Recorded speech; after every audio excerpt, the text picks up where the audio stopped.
वल्लाहु जअल लकुम मिन अनफुसिकुम अज़वाजा,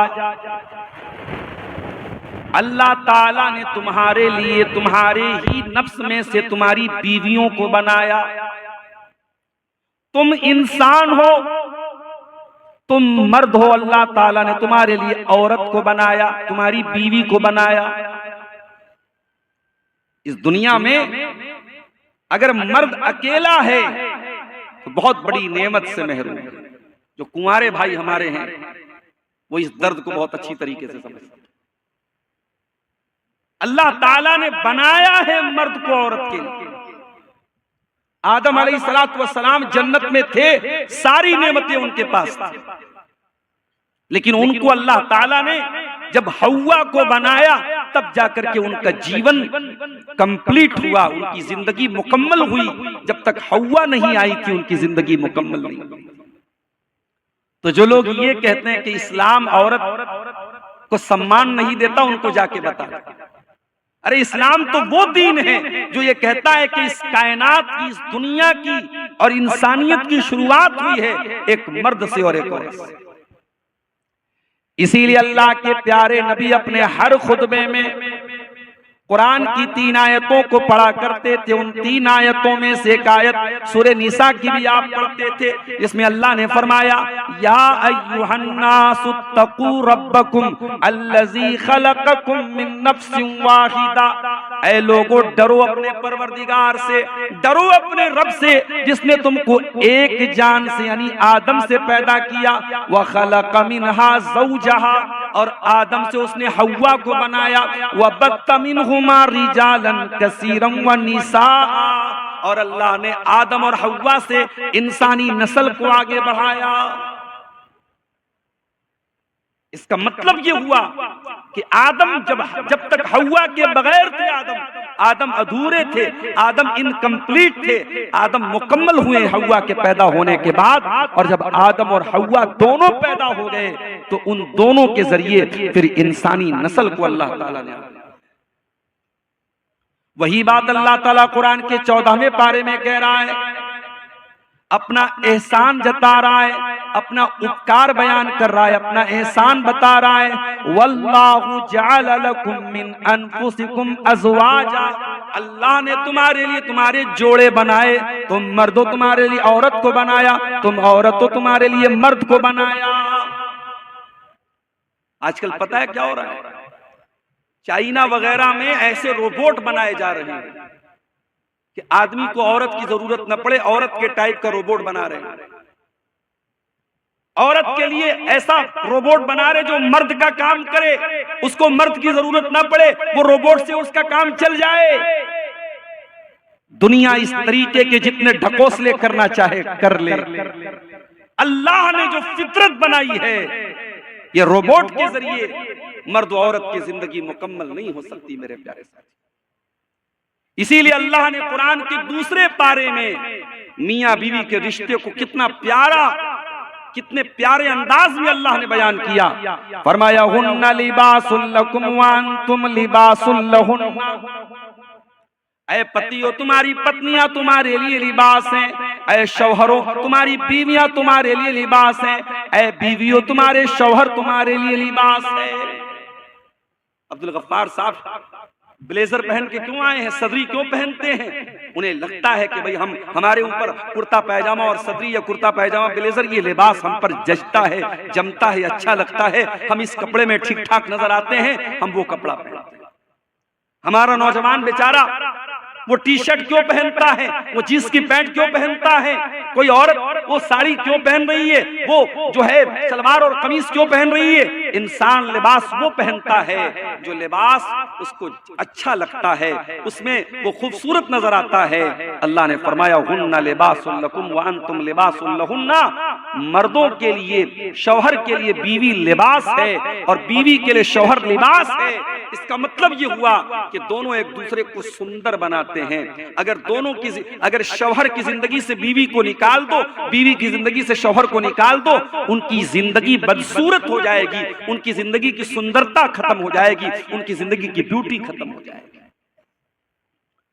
हुन्ना लिबासुल लकुम व अंतुम लिबासुल लहुन्ना, ऐ शौहरो तुम्हारी बीवी तुम्हारे लिए लिबास है, ऐ बीवियों तुम्हारे शौहर तुम्हारे लिए लिबास है।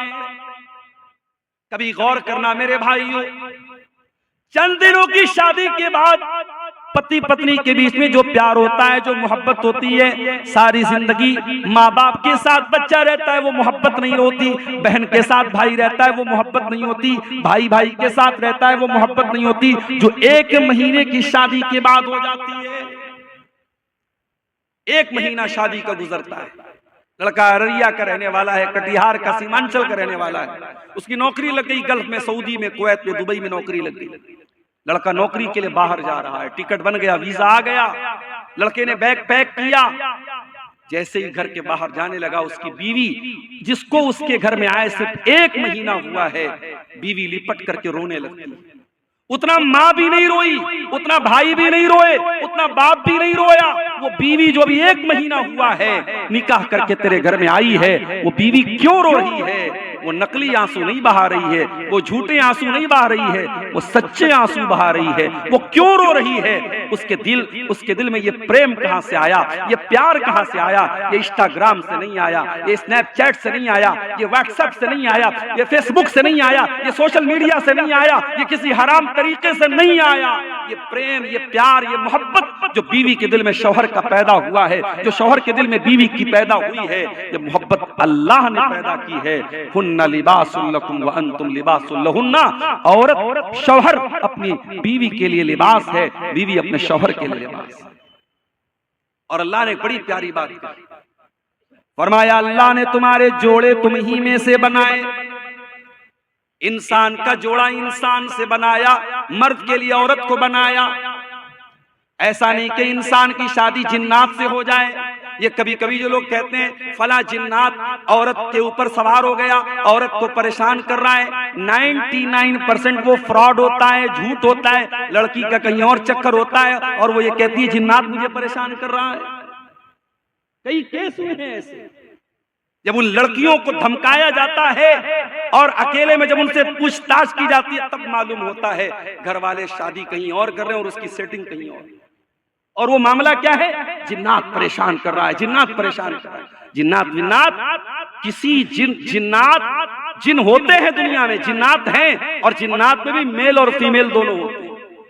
ये भी सुन लीजिए, जैसे मर्दों में मेल फीमेल होते हैं वैसे जिन्नात में भी मेल फीमेल होते हैं। आप जब आप लैट्रीन में जाते हैं, पाखाने में जब आप जाते हैं, तो अल्लाह के नबी ने कौन सी दुआ सिखाई है? किसी को याद है? लैट्रीन में जाने की दुआ याद है? सुनो, अल्लाहुम्मा इन्नी अऊज़ु बिका मिनल खुबुसी वल खबाइस। छोटी सी दुआ है, बच्चों को भी याद होनी चाहिए, अगर याद नहीं सबको याद होनी चाहिए। मगर ये दुआ लैट्रीन के अंदर नहीं पढ़ना है, पढ़ के लैट्रीन में जाना है। और निकलने के टाइम क्या पढ़ना है? गुफरानका। जाने के टाइम क्या पढ़ना? अल्लाहुम्मा इन्नी अऊज़ु बिका मिनल खुबुसी वल खबाइस। ऐ अल्लाह मैं तेरी पनाह चाहता हूं खबीस किस्म के जिन्नात से, चाहे वो मेल हो चाहे फीमेल हो। खुबुस माने मेल खबीस जिन्नात, खबाइस माने फीमेल खबीस जिन्नात। जिन्नात में अच्छे भी होते भाई, नमाजी भी होते। एक मौलवी साहब बेचारे मस्जिद में रात में सोते थे और जहां पे मुसल्ला रहता था, मेहराब रहती थी, वहीं पे जाके वो सो जाते थे।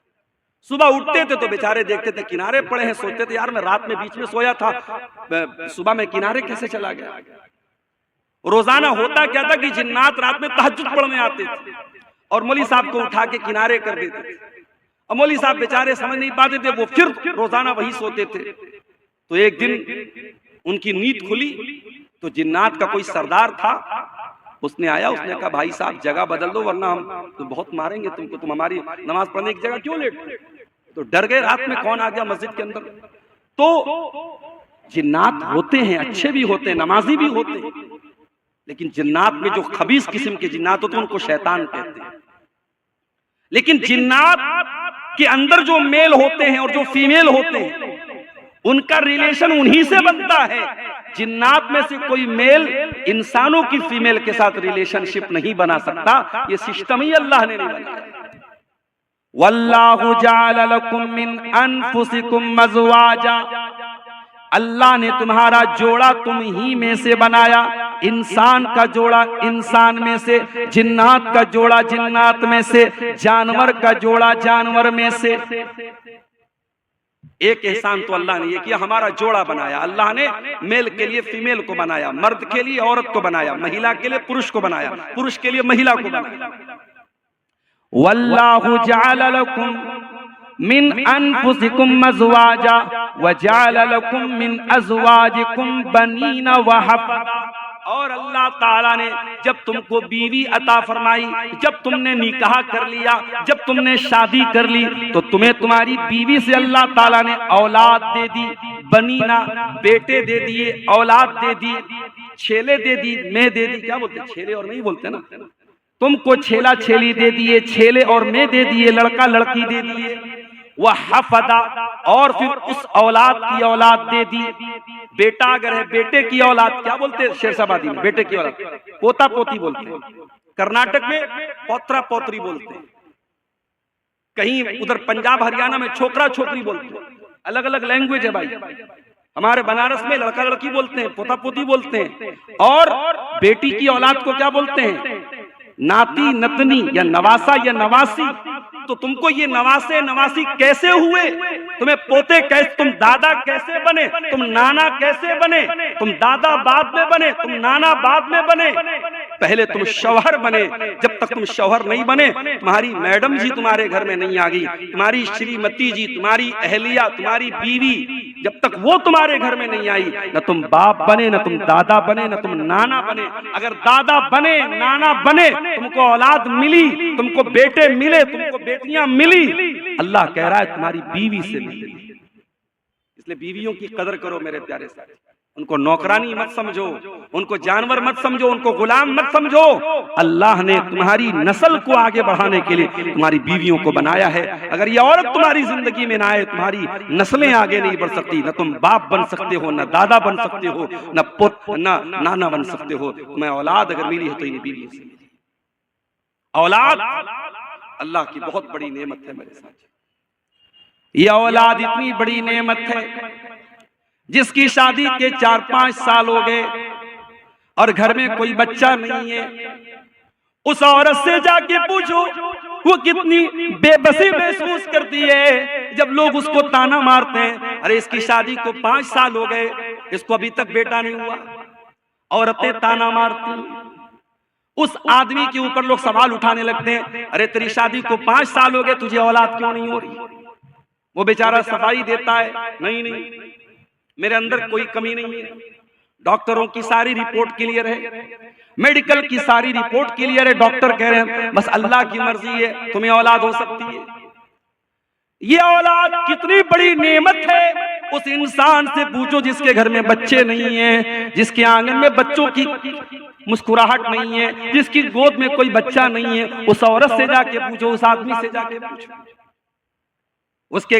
उसके पास अच्छा सा घर है, उसके घर में कमरे की कमी नहीं, उसके घर में बिस्तर की कमी नहीं है, लेकिन उसके घर में सब होने के बावजूद भी कुछ कमी महसूस हो रही है, कुछ अधूरापन महसूस हो रहा है, बच्चे नहीं है उस घर में।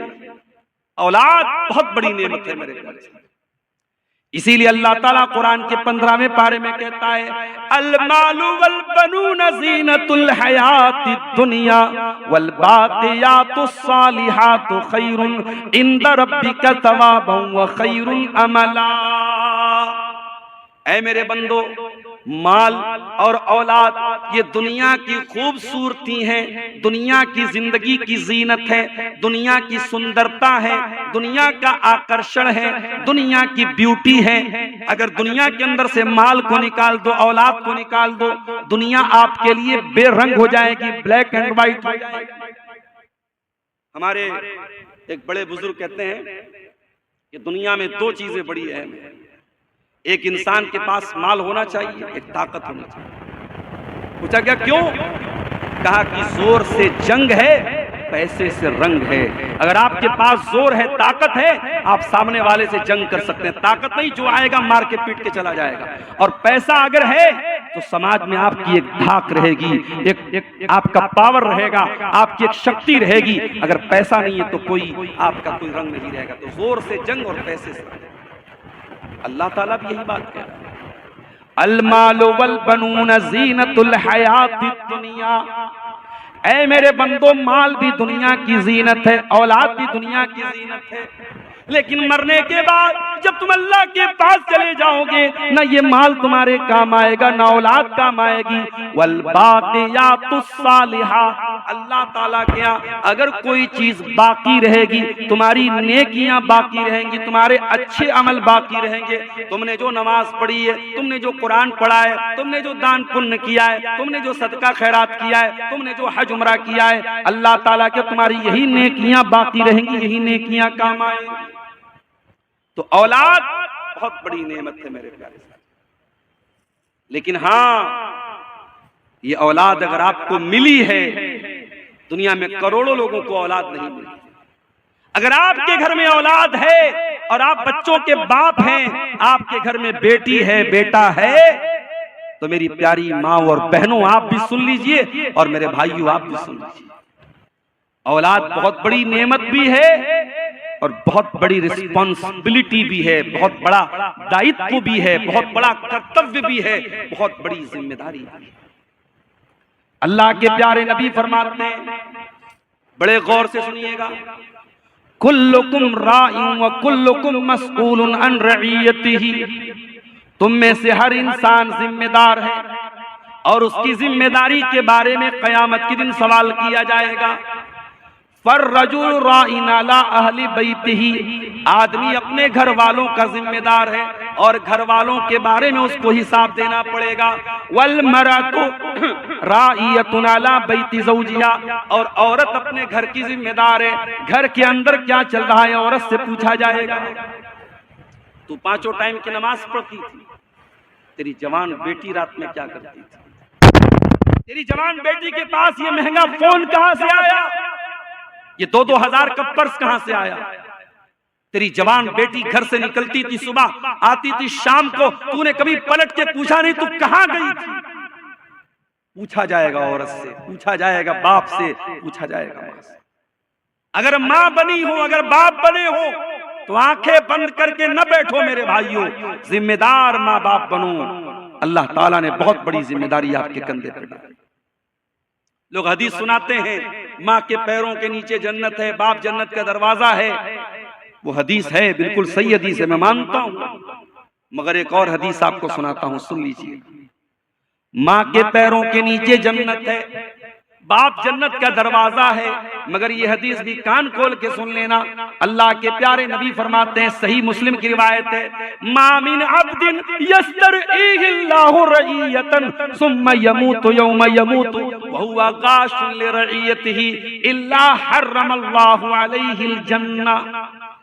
जो इंसान उसके कंधे पर अल्लाह ताला कोई जिम्मेदारी डाल दे, उसको गार्जियन बना दे, उसको बाप बना दे, उसको माँ बना दे, उसको छेला दे दे, उसको मैं दे दे, वो बेटी का बाप बन जाए, वो बेटे का बाप बन जाए, ये जिम्मेदारी अल्लाह ताला उसके कंधे पे डाल दे और फिर वो मर जाए इस हाल में कि अपने दायित्व का निर्वहन नहीं कर रहा था, अपनी रिस्पॉन्सिबिलिटी को पूरा नहीं कर रहा था, अपनी जिम्मेदारी को अदा नहीं कर रहा था, बाप होने का फर्ज नहीं निभा रहा था, माँ होने का फर्ज नहीं निभा रही थी। क्या होगा उसका? हर्रमल्लाहु अलैहिल जन्नह, उस माँ के ऊपर, उस बाप के ऊपर जन्नत हराम है, हराम है, हराम है। अल्लाह, जन्नत हराम है। आप कहते हैं माँ के पैरों के नीचे जन्नत है, आप कहते हैं बाप जन्नत का दरवाजा है। अल्लाह के नबी कहते हैं, अगर बाप ने बाप होने का हक अदा नहीं किया, अगर माँ ने माँ होने का हक अदा नहीं किया, तो उस माँ के लिए जन्नत हराम है, उस बाप के लिए जन्नत हराम है। मेरे प्यारे साथी, आज मसला क्या है? आज सबके पास मोबाइल है, घर में बच्चों के पास भी मोबाइल, माँ के पास भी मोबाइल, बाप के पास भी मोबाइल है। आज के बच्चों को माँ बाप मोबाइल के जरिए उनकी परवरिश कर रहे हैं। बच्चा खाना नहीं खा रहा है, माँ ने मोबाइल थमा दिया। बच्चा रो रहा है, माँ ने मोबाइल थमा दिया। 3 साल से लेकर के 80 साल तक के आदमी के, इंसान के हाथ में मोबाइल है। आज बाप के पास बच्चों के तरबियत के लिए टाइम नहीं, आज माँ के पास बच्चों की तरबियत के लिए टाइम नहीं है। अरबी का एक शायर कहता है, लईसल यतीमु मन इंतहा अबवाहु मिन हमिल हयाती व खल्लफाहु जलीला। यतीम वो नहीं है जिसके माँ बाप उसे छोड़ के चले जाएं, अनाथ वो नहीं है, अनाथ वो नहीं है, यतीम वो नहीं है जिसके माँ बाप उसको छोड़ के चले जाएं। इन्नल यतीम हुवल्लज़ी तलक़ा लहू उम्मन तक़ल्लत औ अबम मशगूला। अरे यतीम तो वो है जिसकी माँ के पास उसके लिए समय ना हो, जिसके बाप के पास उसके लिए टाइम ना हो। हजरत लुकमान का नाम सुना है आपने? कौन थे वो? वो कोई नबी नहीं थे, कोई पैगंबर नहीं थे। वो लुकमान एक अल्लाह के नेक बंदे थे। उनके नाम पर कुरान में पूरी एक सूरत उतार दी गई, सूरह लुकमान। भाई लुकमान के अंदर ऐसी क्या खास बात थी? वो नबी भी नहीं थे, पैगंबर भी नहीं थे, रसूल भी नहीं थे, उनके नाम पे कुरान में सूरत क्यों उतर गई? अल्लाह कहता है वलक़द